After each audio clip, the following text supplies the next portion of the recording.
What's up everybody, I'm Jeff from Two Moose Design, and in today's video we're going to walk through making these three beautiful inlaid cutting boards. And this video is sponsored by Titebond. Starting with the cutting boards, we're not going to go into a ton of detail here as I could make an entire video just on this, but moral of the story is get everything straight and even, and then we're just going to glue these babies together. I do about 1.25 inch strips, but it doesn't really matter. As long as it's not like big 4-inch chunks, it just keeps the board a little more stable. And then we're going to slather on the Titebond 3 as it is the best glue for this application as it's waterproof. With these thicker boards I prefer the roller over the brush, it just spreads it a little more evenly. And then when some pieces are stubborn, you just gotta jump on top of the bench and use the good old foot clamp. And then repeat that process for the other two cutting boards. They then get ran through the drum sander to remove any glue lines and get them nice and flat. And then onto the table saw, I cut these at about 2 1/8 inches, just to ensure the board ends up around 2 inches after I cut everything and glue it and surface it. You may have noticed a feather board, it's just there to keep all the pieces the same length. And again, a boatload more Titebond and then spread it out with the silicone roller, and then I do the same exact process for the plugs, just on a smaller scale. These end up around 5/8 thick. So I have all my stuff glued, this one's surfaced, these two are not. So we're gonna go surface these on the CNC, and get started on inlays. These ones I don't surface on the CNC, I just run them through the drum sander. But this should be everything we need for all three cutting boards. So when surfacing, you would assume you'd want to use a big bit like this to make the job go faster. But these straight knives are the last thing you want to use because they'll just make a bunch of tear out. What I use is this 3-flute upcut. It leaves almost no tear out. I've had this bit for over a year, and pretty much all I use it for is surfacing these boards and removing plugs. As you can see here, there's still a tiny bit of tear out, but 1 or 2 passes through the drum sander and it's completely gone. Versus a straight cut bit, it takes a lot of passes to get rid of that tear out. And then we'll tackle the pig inlay first, and I will link to all the bits used in the description.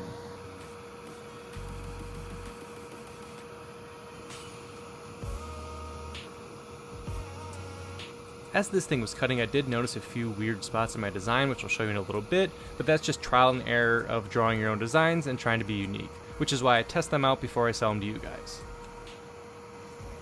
And the board itself is made from mahogany. If you're interested in my wasteboard and fence setup, I do have a dedicated video on that on our YouTube channel. And now on to prepping the maple plug and center, and then use this countersink bit to prep for the Craig screws. And then I choose to use CA glue and masking tape over double-sided tape. It just works better for me, it's cheaper, and the double-sided tape tends to gum up the bits a little bit more. This also gives me a few seconds to move the piece around to make sure it's exactly where I want it. Watch this 1/4 inch upcut just zip through this hard maple.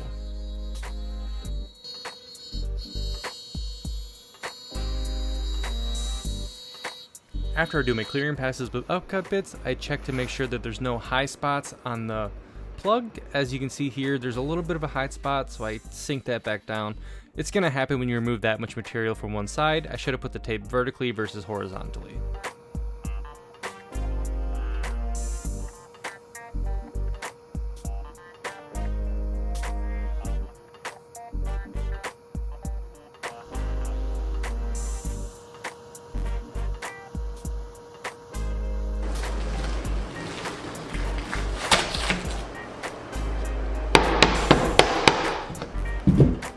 So here's the plug, everything turned out pretty good. And here's that error I noticed before. I'll show you that in the software in a second where it messed up. I must have just accidentally deleted a point, making it not round. Also right here, I don't like how sharp this point is. Odds are there might be a tiny gap there, but it's just one, so it shouldn't cause that big a problem.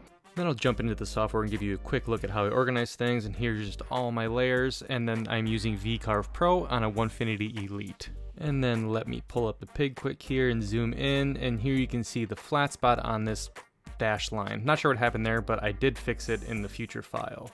And then also the sharp point, because I use ball noses and not V-bits, you kind of gotta avoid the super sharp points. And then there's a lot of tool paths, so I try to keep everything as organized as possible, and then we'll see how long these take to carve. And I think, so it's about 5 hours total in carving for all three cutting boards.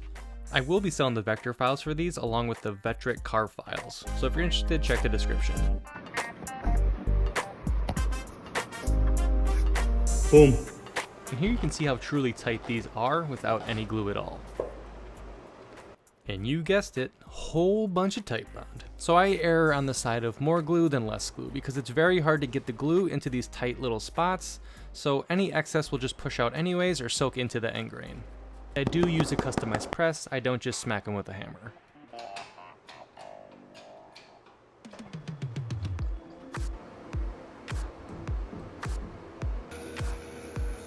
And the next day I zipped off the excess plug and let the board rest. And now we're gonna slam directly into the cow cutting board.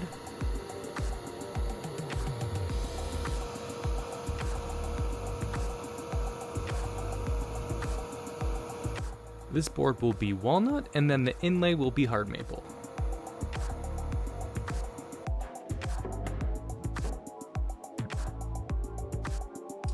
And this is just cheap masking tape and tight bond CA glue. I prefer medium or thick. And then we're going to do these ones vertically to avoid any high spots after that material gets removed. Again, I will have links to everything in the description.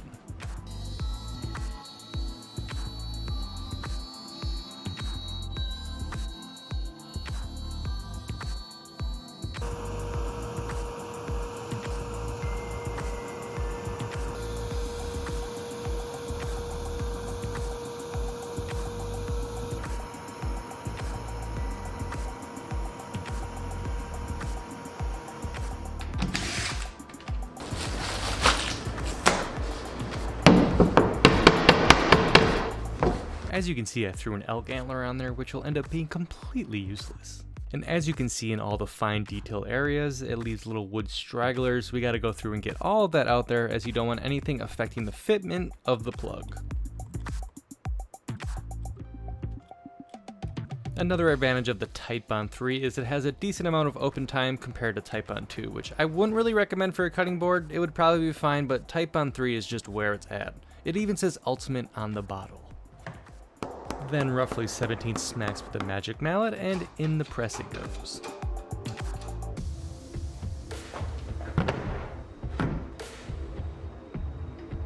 And don't you mind that giant missing chunk right there, someone forgot to set 0.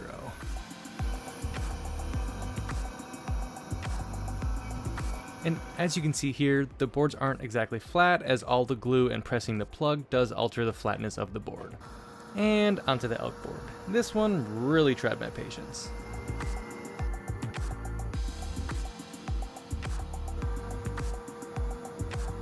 This board will be made of cherry, the elk inlay will be walnut, and then the antlers of the elk will be maple.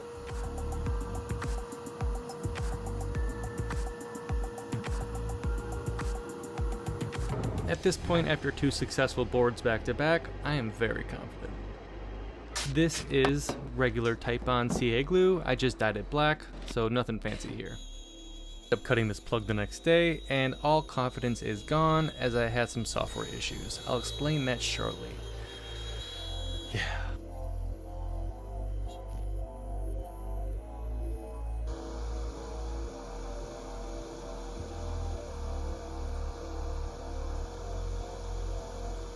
Nothing like sitting through an 1.5-hour carve, being completely unsure if it's gonna work.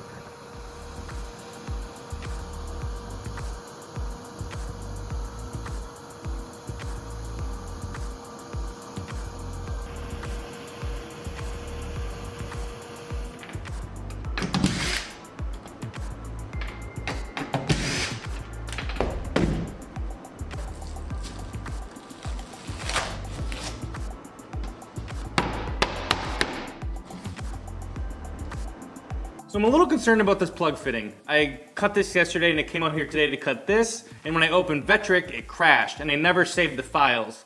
And the reason it crashed is because I run Parallels through Mac, and it's a Windows software, and it doesn't have autosave, and I didn't save it, so I had to completely rewrite this file. So let's hope this fits. If it doesn't, I gotta completely start over with this board.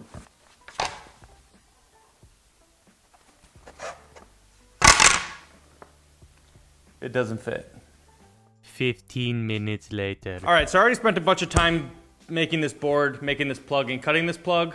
I think I have a game plan. I'm just gonna take this file, carve it into this side, and then Once I surface the other side, I'll just surface this off of here. Instead of being a 2-inch thick board, it'll be an 1 5/8" thick board. Bummer, but it'll save me some time. And this isn't for a customer, so I'll just list this ready to ship, and it'll just be a little thinner than I would typically like.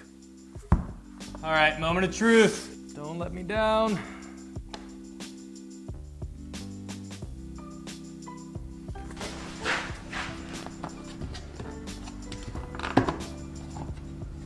And huge shout out to Typon. They've been supporting us since we came on the scene about 5 years ago on Instagram, and they have been our buddies ever since. They are the industry leader of glue and the only adhesive we use in our shop. And yes, you can bandsaw these off. I only have a 13-inch bandsaw, so if they're any bigger than that, or if I'm feeling lazy, I just use the CNC. I do keep the larger end grain scraps for situations like this where I mess up, or if I just need to do test cuts. One of the big advantages over the Onefinity Elite over the original models is it remembers where the last home was. So when I put this board back in here the next day to cut these antlers, it goes exactly back where the 0 was set yesterday. Oh look, a beautiful inlay Elk Cutting Board. And disappointment. Oops. And this clip shows you how strong the CA glue and tape actually is. I almost fall on my butt right here. And if you're not using Typon by this point, I don't know if we can be friends. And this part was a little bittersweet, but in the end it saved the board, so I can't be too upset. And a lot of time itself goes into just making the boards alone. And then since these boards aren't for customers directly yet, I'm going to do a little bit different handle on each one. I will link to all these bits in the description. This one has been my go-to for a while. It's just a simple, easy bit to use and is relatively subtle and adds handles to the side for easy pickup. I like this one on thinner boards. I should just come up with a CNC version of this as it'd probably be easier and faster, but I do like to put this on skinnier boards and like noodle boards.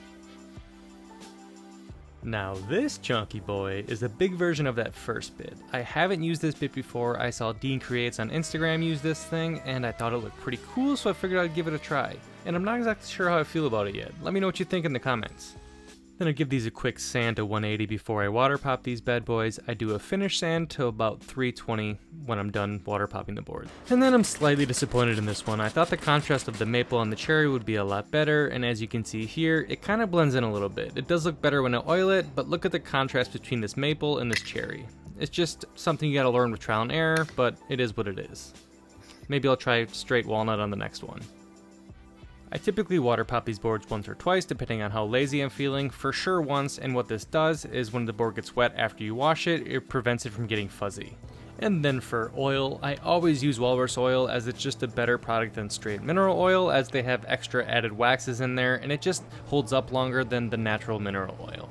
And it says all the ingredients on the bottle, it's not like it's no crazy secret recipe, but some people make their own, I prefer to buy it, I just don't have time for all that. And then I just let the excess oil soak in overnight. And then you probably recognize this guy. This is Devos. He is also a cutting board master. He sent me some of his wax to try out, so go check out his channel if you want to see some other cutting boards. And then I just rub this wax on and then let it sit for 20 minutes or so, and then I come back later and buff it off, and it gives it a nice sheen and a little added layer of protection.